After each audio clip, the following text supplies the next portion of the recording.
Karen always acted like she ran Riverside Ridge. If someone's grass was half an inch too tall, she sent an email. If someone parked crooked, she took photos. And if your dog barked more than twice, she'd report you twice. That was just her style, loud, petty, and always looking for someone to control. I knew what I was dealing with the moment I moved in. Or at least, the moment I appeared to move in. You see, what Karen didn't know, what nobody in the HOA knew, is that I wasn't just a resident. I was the owner of the land their precious community sat on. Every street, every sidewalk, every inch of grass was part of Riverside Ridge, and Riverside Ridge was mine. It started years ago when the developer of the area went bankrupt mid-project. Quietly, I bought up all the parcels through a trust, finalized all the paperwork, and watched the HOA form like it always does, people craving power, making up rules, thinking they were in charge. I didn't stop them. I let them think that. It was easier that way. I never attended meetings. Never raised my voice. Just quietly watched the emails, the newsletters, the threats. Karen got elected as president not long after she moved in, and since then, she's treated the neighborhood like her personal fiefdom. But things came to a head last month. It was a Saturday. I had a few friends over, nothing wild.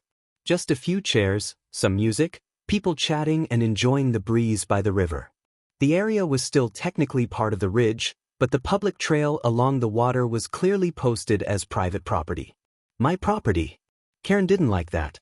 I saw her from the corner of my eye, pacing with her phone in hand, sunglasses low on her nose like she was preparing for battle.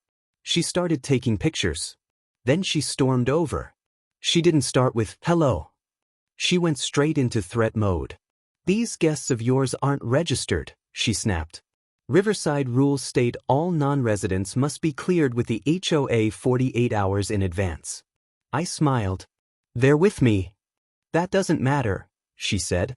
"HOA rules apply to all properties along the ridge. And this section here," she pointed at the edge of the grass, "is technically part of our maintained common areas. That means I can enforce it." "Actually," I said, "that part isn't maintained by the HOA. It's deeded separately." She scoffed. "Oh please. I've lived here 5 years. I know the boundaries." That's when she pulled out her phone and said the 5 words that made me laugh internally. "I'm calling the police." I didn't stop her. She paced back and forth while she gave them her dramatic version of events. There are unknown people gathered on HOA land. There's loud music, maybe drinking, I don't know. They're refusing to leave. I'm the HOA president, and I'm being threatened. Of course, none of that was true. But I just sat back, let my guests relax, and waited. The police showed up 20 minutes later. Karen met them like a hero returning from war. She waved her arms, pointed fingers, dragged the poor officer toward me like I was some kind of criminal. "This man is violating HOA policies," she said loudly. "He's bringing in unauthorized guests and disturbing the peace." The officer looked at me, then at Karen. "Do you live here, sir?" "I do," I said. "And more than that, I own the property." Karen laughed. "No, you don't. This whole ridge belongs to the HOA. I have the documents."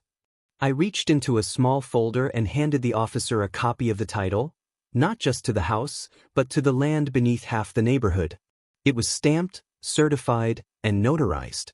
"I think you'll want to read that," I said. The officer took his time, flipping through the pages. Karen leaned over, trying to read it herself. Her face changed. Her mouth opened, then closed again. That was the first time I saw her truly speechless. And I wasn't even close to being done. Karen didn't say a word for a good 10 seconds. That might not sound long, but for someone who usually filled every silence with threats, it felt like a lifetime. The cop looked at her, then back at me, then down at the papers again. You could tell he wasn't used to seeing someone call the police and accidentally hand them the proof that they're the one in the wrong. I stayed calm, even as Karen's face turned a blotchy shade of red. She finally spoke, but her tone had changed. This doesn't make sense," she said quietly, like the words tasted bitter in her mouth. "If you own this land, why didn't you tell anyone?" I shrugged. "Didn't need to. I wasn't breaking any laws. You were just making up rules and hoping no one pushed back. The officer raised an eyebrow at Karen. Ma'am, according to these documents, this land isn't governed by the HOA. You might want to let it go. Karen wasn't the type to let things go. Not ever. Especially not in front of an audience. And right now, her audience was bigger than she realized. A few neighbors had wandered over, drawn by the flashing lights and Karen's shouting. They were watching now, murmuring to each other. Some with arms crossed. Some clearly enjoying the show. That's when Karen tried to switch tactics. Okay, fine, she said with a fake laugh, like this was all one big misunderstanding. Maybe the deed says that. But we all agreed, when the HOA was formed, that the common spaces would be under HOA jurisdiction. It's part of our community covenant. I let her talk, let her dig the hole deeper. That covenant was never legally filed, I said. Not for this parcel. The HOA assumed ownership of land it never had. And I didn't stop you. I watched. And I waited. She blinked. You what? I turned slightly and pointed down the path behind us. You know that fancy walking trail the HOA keeps claiming they built? I did that. My name's on the permit. The landscaping crew? They're mine. You've been maintaining property with HOA funds that you don't even own. Now the whispers from the neighbors got louder. Karen was shaking her head, not out of confusion, out of panic. She realized the shift happening. She wasn't just losing control of a moment. She was losing the illusion of power she'd clung to for years. You can't just come in here and take over everything, she said. That's not how this works. But it is, I replied calmly. You're not dealing with just another homeowner. You're dealing with the one person who actually owns the ground under your feet. You called the cops thinking I was a rule breaker. Turns out I'm the landlord. The officer stepped in again. Ma'am, if he's the legal owner, there's nothing more I can do here. Karen's voice was suddenly small. So, he's allowed to have guests? The cop just nodded. More than allowed. You're lucky he hasn't filed anything against you for harassment. She turned and walked away. Not a word. Just stormed off, her phone still clutched in her hand like it might save her somehow. The neighbors lingered for a while longer. Some of them came up and introduced themselves. A couple even apologized, not because they'd done anything wrong, but because they realized they'd been following someone who didn't have any real authority. One man, George, leaned in and said, I always thought there was something off about how she ran things. No one ever voted on anything. She just posted rules. I nodded. That's how she liked it. Until today. By evening, the story had spread like wildfire. People were texting each other, sharing what happened. The HOA message board, which Karen usually locked down tight, was suddenly full of questions. Who really owns what? What happens next? I didn't answer any of them. Because Karen had spent years acting like she owned the neighborhood. But now the neighborhood knew who actually did. Sunday morning came quiet, but it didn't stay that way for long. By 9 a.m., my phone had buzzed with 3 different messages from neighbors I barely knew before yesterday. 2 were asking if the rumors were true. 1 just sent a gif of someone dropping a microphone. Karen, on the other hand, was trying hard to clean up the mess. She posted a long, dramatic message on the HOA app, something about miscommunication and land confusion, and how we should all remember this is a community built on respect. No mention of calling the cops. No apology. Just a carefully worded attempt to pretend none of it happened. But people remembered. And people talked. I went outside around noon, mostly just to enjoy the sunshine. I walked along the Riverside path, my path, and sure enough, 2 of Karen's usual allies from the HOA board were there. They looked uncomfortable. One of them gave me a polite nod. The other just stared at the ground like it had something interesting to say. I didn't push them. I just smiled, walked by, and let the silence hang. That afternoon, things escalated again. Karen sent out an emergency HOA email blast. She scheduled a community meeting in the clubhouse for the next day. Topic? Land ownership clarification and future of HOA oversight. Which was just her roundabout way of saying, I'm losing control and I don't know what to do. I wasn't planning to go. But people kept asking me if I would. So I did. The next day, the clubhouse was packed. Normally, HOA meetings barely drew a handful of board retirees and the same 3 board members. But this time? Standing room only. Even people from other neighborhoods in the Ridge showed up just to see what was going on. Karen took the mic like she was hosting a game show. She smiled, thanked everyone for coming, and then launched into a speech full of vague explanations and soft deflections. "We've recently discovered a legal oversight," she said. "It appears some parcels, particularly along the Riverside, were never fully transitioned into the HOA's jurisdiction. We're working on resolving the issue." I raised my hand. Karen hesitated. She didn't want to call on me. But the whole room turned to look. She didn't have a choice. "Yes?" she said, voice tight. "Are you referring to the land that was never HOA property in the first place?" I asked. "The same land I legally purchased years before the HOA was even formed?" There were a few gasps. Someone near the back said, "Wait, what?" Karen tried to smile, but it came out more like a wince. "We're still reviewing the documents. I brought copies for anyone who wants to see them," I said. "Title deeds. Survey reports. All official." I walked to the front table, laid them out, and stepped back. Nobody said a word.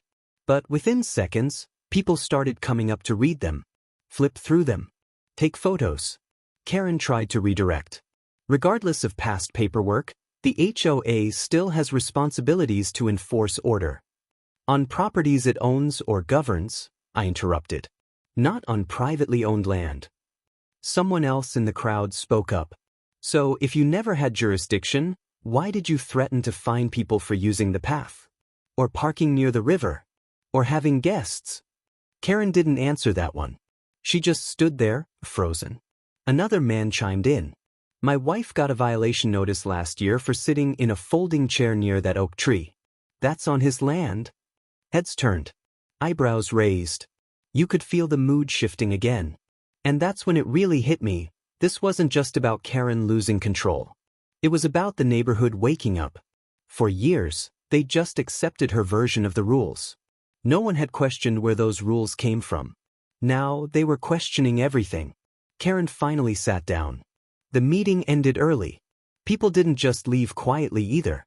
They came up to me, shaking my hand, thanking me, sharing stories of how they'd been pushed around, how they felt stuck. One woman whispered, "It's like we've all been living under a spell." Maybe they had. But the moment the truth came out, that spell started to break. And Karen? She realized she couldn't silence facts the way she silenced complaints. The next few days were strangely quiet. Karen didn't patrol the neighborhood like she usually did. Her car stayed parked. No HOA emails. No clipboard walks. It was like she vanished. But the neighborhood? It was waking up. People who never cared about the HOA before suddenly had questions.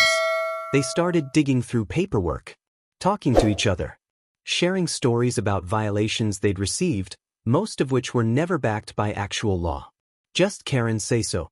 One guy, Tim, showed me a warning letter he got last year for unauthorized Halloween decorations. It was just a few pumpkins and string lights. But Karen claimed it violated visual harmony. Tim laughed and said, "Visual harmony? I thought this was a neighborhood, not an art gallery." Another neighbor, Rosa, told me about the time Karen fined her for having her nephew's car parked in the driveway overnight. "It didn't even block the road," she said. "He was home from college." She made it sound like I was running a used car lot. Each story was more ridiculous than the last. And with each one, people got angrier, not just at Karen, but at themselves for letting her act like the law. I didn't push it. I didn't hold meetings or make announcements. I just listened. Because now they were seeing it. All of it. The illusion of power was crumbling. Then, on a Thursday morning, something unexpected happened. A new email landed in everyone's inbox. Not from Karen. From the HOA vice president, Rob. He'd always been quiet, never challenged her, just nodded through every meeting. But this time, he had something to say. The subject line read, "Clarification on property rights and HOA oversight." The email was long but clear. Rob admitted that after reviewing the deeds and legal boundaries, a large portion of what Karen had been enforcing wasn't under HOA control at all, including the entire Riverside path, including the land by the trailhead, including the little park she once shut down over noise complaints. He even attached maps, official ones, showing the difference between HOA-managed land and privately owned property. And he ended it with something I didn't expect. We owe the community an apology. Mistakes were made, and we need to start correcting them. That might have been the first real leadership the HOA ever showed. The neighborhood buzzed. People were walking the streets in groups, pointing at signs Karen had posted and wondering out loud if she even had the right to put them there. A few folks took down the ridiculous HOA-approved parking-only signs she'd hammered into the grass near the trail. Nobody stopped them. And then came the cherry on top. Karen tried to fight back. Late that night, she sent out one last message.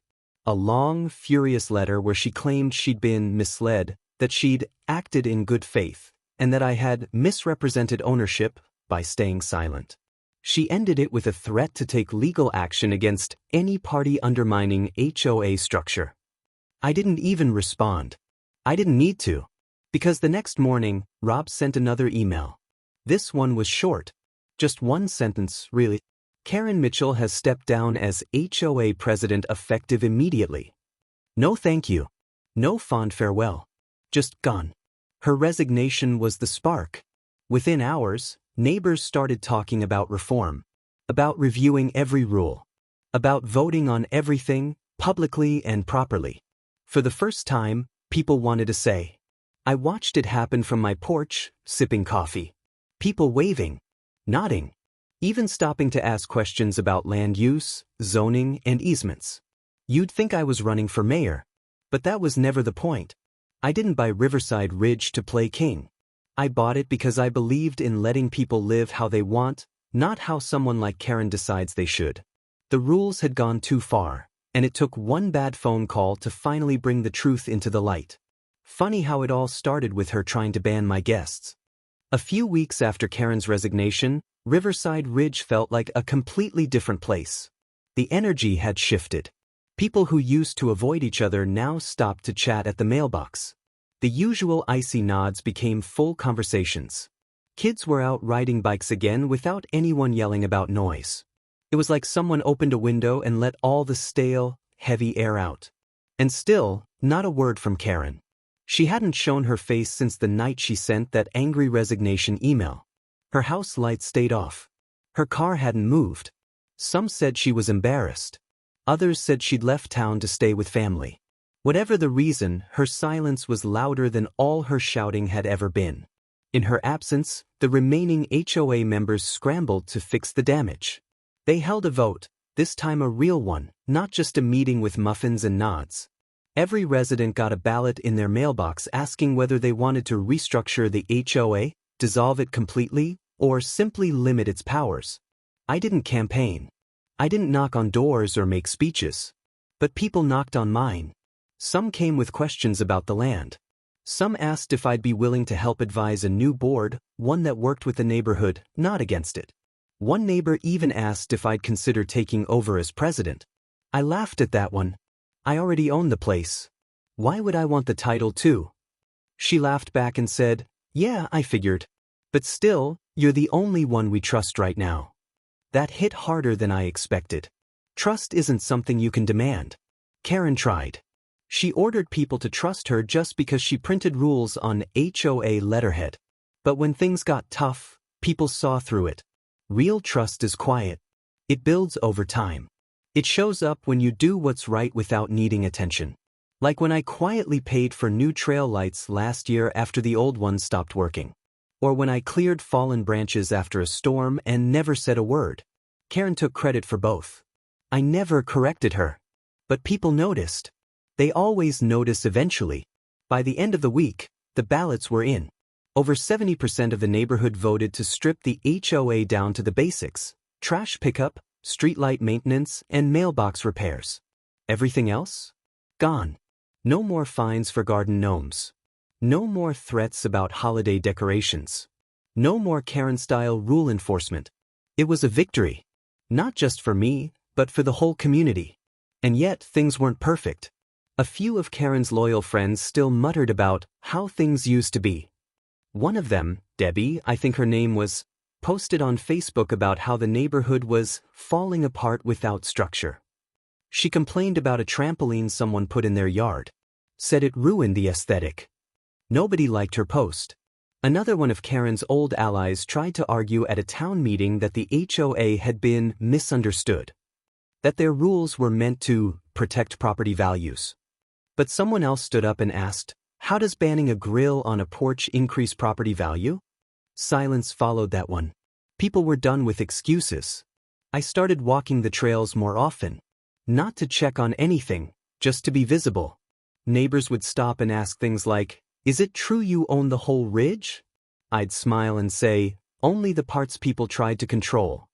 That usually got a laugh. Someone even joked that I should put up a big sign at the entrance saying, welcome to Riverside Ridge under new ownership. I didn't, of course. Because this was never about making a point. It was about balance. Karen tried to build a kingdom in a place where people just wanted peace. She forgot that real communities don't need rulers. They need respect. And once people got a taste of that freedom, they weren't giving it back. The Riverside path is quiet again now. You'll still see folks out walking, kids tossing stones in the water, the occasional dog chasing a squirrel. No one gets yelled at for lingering. No one gets photographed for walking too slow. Funny how fast things can change once you pull the curtain back. It was a sunny Saturday when I saw Karen's car move for the first time in weeks. I had just stepped out to trim a few branches when the old silver SUV rolled past, windows up, Karen behind the wheel, sunglasses on, jaw locked. She didn't wave. She didn't even glance my way. Just kept driving like the road owed her something. People noticed. A few heads turned as she passed. It wasn't anger on their faces, just curiosity, like watching a ghost walk through the middle of town. No one had forgotten what she'd done, but no one bothered to chase her either. That part of the story was over. Karen didn't matter now. The neighborhood had moved on. The strange part was how natural everything felt without her constant presence. The new HOA board wasn't perfect, but they were reasonable. No more surprise fines. No more mailbox letters written in red ink. Just simple communication and shared decisions. You could actually walk down the street without worrying if your grass was a half-inch too long. I started to see neighbors I never knew by name. Some invited me to backyard barbecues. Others just waved and smiled more. For the first time, Riverside Ridge felt like a place people wanted to be, not just somewhere they lived because they had to. Even the little things started changing. Someone repainted the old bench by the walking trail. Another neighbor installed solar lights along the river path. One family hung wind chimes in their front yard, and no one sent them a warning letter. It was like life started returning to a place that had been tightly wrapped in fear. And yet, the more peaceful things became, the more people started asking questions. Not about me exactly, but about how the neighborhood had ended up under someone like Karen's thumb in the first place. A neighbor named Elise, who'd lived here almost as long as Karen, stopped me one evening. You know, she said, for years we just followed whatever she said. We never asked why. We just assumed she had the authority. I nodded. That's how control works. It doesn't always wear a badge. Sometimes it just talks the loudest. She was quiet for a moment, then said something I didn't expect. You never tried to take over. You just let her fall on her own words. I shrugged. Didn't need to. The truth has a way of doing its own work. And it did. Even without me stepping in, people had started reviewing their property rights. Some even contacted the county clerk's office to get their own copies of title maps and zoning designations. One guy discovered that his backyard actually extended 3 feet beyond the fence Karen made him install to stay uniform. He moved the fence. Nobody stopped him. I heard someone joking at the community mailbox that they should name the trail after me. I laughed it off, of course. That's not what this was about. Still, the thought of a little wooden sign that said Owner's Path made me smile. Every now and then, someone would ask me directly, why didn't I stop Karen earlier? Why did I let her run things into the ground? I always gave the same answer. Because people don't learn until they see it for themselves. It's easy to tell folks what's wrong. Harder to let them find out. But once they do, they don't forget. They don't go back. Karen did try to send one more letter. This time, it wasn't to the whole neighborhood. Just to me. It was short, handwritten, and delivered without postage, probably slipped under my door. She didn't apologize. Not really. Just said something about how she thought she was doing what was best, and that maybe things had gotten out of hand. I didn't write back. What was there to say? She had her chance to lead with fairness. She chose power instead. And power without respect never lasts. The Ridge didn't need a queen. It just needed room to breathe. Now it finally had it. By the time summer rolled around, Riverside Ridge had transformed into something almost unrecognizable, in the best way. The difference wasn't just in the way the streets looked or how the rules were handled. It was in the atmosphere. In how people talked to each other. In how they felt about the place they lived. The neighborhood finally belonged to the people who lived in it. There were no more surprise inspections. No more snarky emails with bolded text from Karen. No more threat of fines for putting your garbage bin out a few hours early. Instead, people took responsibility for their own space. Not because they were afraid of breaking a rule, but because they wanted to. Because now it felt like their space again. One evening, I saw a group of teenagers setting up folding chairs by the riverside path. A couple of them had guitars. One brought snacks. A few years ago, Karen would have driven over and shut it down in 15 minutes, quoting noise limits or curfew policies she made up herself. But now, no one bothered them. People let them be. A few even stopped to listen. And that's when I realized, peace doesn't come from control. It comes from freedom mixed with respect. The most surprising part? No one missed the old way. Even the people who once supported Karen had gone quiet. A few of them had softened up, joining in on things they once frowned upon. One of her close friends, Howard, used to report kids for walking on the grass. Now he sat out front waving at them as they passed. I asked him once what changed.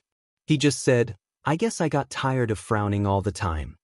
There was a neighborhood garage sale one weekend, completely informal, no permits, no approved signage needed. Just neighbors talking, trading, laughing. Someone sold an old set of cornhole boards. They ended up by the trail near the water, and they've stayed there ever since. No one moved them. No one complained. They became part of the neighborhood in a way that signs and restrictions never could. Some residents still asked questions about ownership and boundaries, especially when making changes to their property. I was always happy to explain what I could. Never acted like I was above anyone. Just another guy living here, who happened to own more than most. That was the thing. The ownership had never been about power. It was about keeping the land in the hands of someone who respected it. Not someone who wanted to use it as leverage. Karen never returned to her usual self. Her house sat quietly, curtains drawn. A for sale sign went up eventually. It stayed there for weeks. When it finally came down, someone new moved in, a young couple with 2 golden retrievers and zero interest in HOA politics. I met them their first week. They asked what the rules were around fence height. I smiled and told them, "Make it safe, make it sturdy, and make it yours." They seemed relieved. That kind of answer wasn't possible before. Looking back, the power Karen had only existed because people gave it to her, out of convenience, fear, or just habit. But once the truth came out, once everyone realized the HOA wasn't untouchable, it all changed. Not overnight, but fast enough. The funny thing is, I never planned any of this. I didn't move here to stir the pot or bring the HOA crashing down. I just wanted peace like everyone else. I just happened to own the land Karen thought she ruled. That twist, me being the silent owner, wasn't something I ever used to control people. I used it to protect what mattered. Community. You don't need forms, fines, or fences to build one. You need honesty, patience, and a little bit of trust. And sometimes, you just need one person to quietly stand up and say, "Enough." After that, everything else starts falling into place.